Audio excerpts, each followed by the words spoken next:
नमस्कार दोस्तों, इस रविवार 14 नवंबर 2021 तो आज हम एक नई चीज पे बात करने जा रहे हैं। वो है डायबिटीज, जिसको हिंदी में मधुमेह बोलते हैं।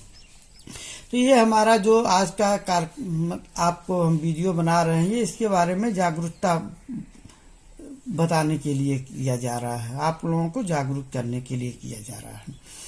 अब आप जैसा कि आप सभी लोग जानते हैं कि जब आप डायबिटीज टेस्ट कराते हैं तो एक फास्टिंग लेवल लेते हैं, एक जो है खाना खा के शुगर लेवल लेते हैं।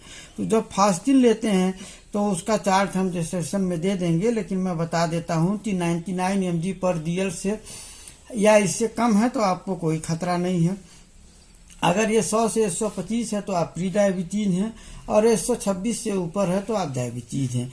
इसी तरह खाना खाने के बाद जो हम शुगर की जांच करवाते हैं उसमें 200 mg पर DL से अधिक है तो आपको डायबिटीज है, और 200 से कम लेकिन 140 तक है, मतलब 140 से 200 तक है तो प्री डायबिटीज, मतलब 140 से ज्यादा लेकिन 200 से कम या 200 तक। और 140 से जब आपका कम है mg पर DL तो आप नॉर्मल हैं, आपको कोई खतरा नहीं है। लेकिन दिक्कत ये है कि डायबिटीज होने का हमें जल्दी पता नहीं चलता है, इसलिए आपको बराबर टेस्ट करवाते रहना चाहिए, विशेषकर वो लोग जिनकी उम्र 40 साल या उनसे ज्यादा हो गई है। अब ये होता क्यों है? हमारी आराम पसंद जीवन शैली है, व्यायाम हम नहीं करते हैं, हमारे शरीर में बॉडी फैट अधिक होता है, न्यूट्रिशन की कमी होती है, हमारी स्ट्रेस से भरी जिंदगी है, और कुछ लोगों का डायबिटीज का पारिवारिक इतिहास रहता है, उनके परिवार में ये वंशानुगत होता है, हाइपरटेंशन, और कभी कभी गर्भकालीन गर्भवती महिलाओं को हो जाता है, जो कि आमतौर पे प्रायः ठीक भी हो जाता है। और आमतौर पे दिक्कत क्या है कि जो प्री डायबिटीज वाले लोग हैं, जिसका मैंने बताया था कि खाना खाने के बाद उनका 140 से 200 mg में आता है, और बिना खाए 100 से 125 mg में, इनको कोई लक्षण नहीं होता, उनको पता नहीं चलता है कि उनको डायबिटीज हुआ भी है, और ये बहुत ही खतरनाक स्थिति है और हमें किसी तरह पता नहीं चलता है। ज्यादातर प्री डायबिटीज से प्रभावित व्यक्ति आते हुए खतरे से अनजान होते हैं, और ज्यादा खतरा प्री डायबिटीज से डायबिटीज होने का रहता ही है, क्योंकि आप अगर उसको कंट्रोल नहीं करेंगे तो डायबिटीज हो जाएंगे।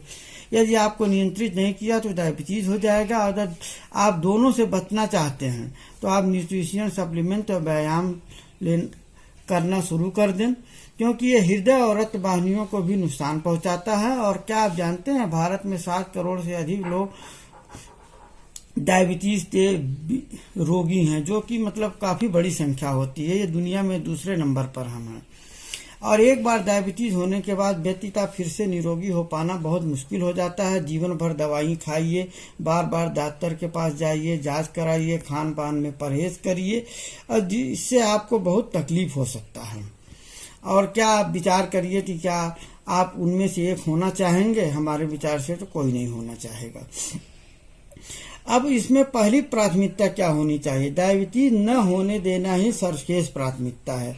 ब्लड शुगर की आप नियमित जांच कराते रहें। 40 साल से ऊपर, चाहे आप स्वस्थ हैं या नहीं, चाहे आपको लग रहा है कि हम स्वस्थ जीवन जीते हैं, फिर भी आप जांच अवश्य कराएं, जिससे आपको पता चल जाएगा। मान लीजिए आप प्री डायबिटीज हैं तो आप अपने जीवन शैली में बदलाव करके और उचित दवा सप्लीमेंट का सेवन करके आप अपने को नॉर्मल में ला सकते हैं। आपको करना क्या चाहिए? प्राकृतिक हर्ब लेना चाहिए, उचित न्यूट्रिशन लेना चाहिए, प्रोटीन का नियमित सेवन करना चाहिए, व्यायाम करना चाहिए, लो कैलोरी लो फैट युक्त संतुलित आहार लेना चाहिए।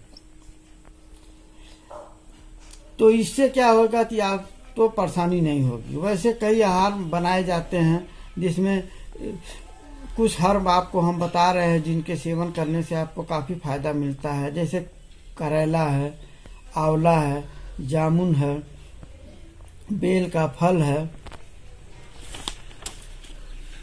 गुड़माड़ है, और भी कई हैं।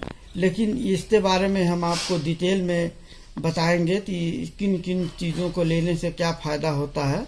लेकिन सबसे बड़ी जो बात है, अपने जीवन शैली में बदलाव लाना चाहिए, जिससे कि हम स्वस्थ हो सकें और फाइबर भी हमें लेना चाहिए।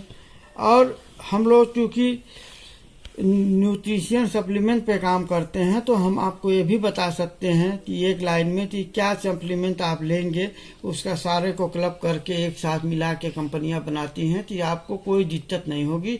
अगर आप प्री डायबिटीज हैं तो आसानी से आप नॉर्मल हो जाएंगे।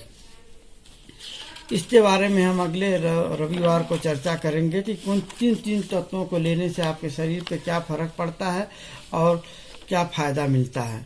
आज आप हमने मोटी मोटा बता दिया है, लेकिन सबसे बड़ी बात ये करिए कि ये डायबिटीज होने का भी मूल कारण है एसिडिटी।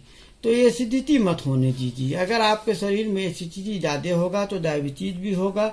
और अगर आप आराम पसंद जीवन जिएंगे, मतलब जितना, तो उससे भी आपको समस्या होती है। और भोजन ऐसा खाएं कि जिसका ग्लाइसेमिक इंडेक्स जो है ज़्यादा न हो, क्योंकि आप ज़्यादा ग्लाइसेमिक इंडेक्स, कुछ होता है लो ग्लाइसेमिक, कुछ फास्ट। जो लो होता है वो धीरे धीरे शरीर में रक्त शर्करा को छोड़ता है, जो हाई होता है तेजी से छोड़ता है। तो लो ग्लाइसेमिक इंडेक्स वाले फूड का सेवन करिए, एसिडिटी से बचते रहिए।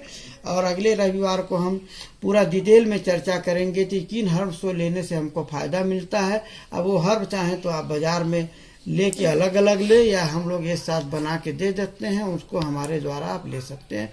नमस्कार, धन्यवाद। अगले रविवार फिर मिलते हैं।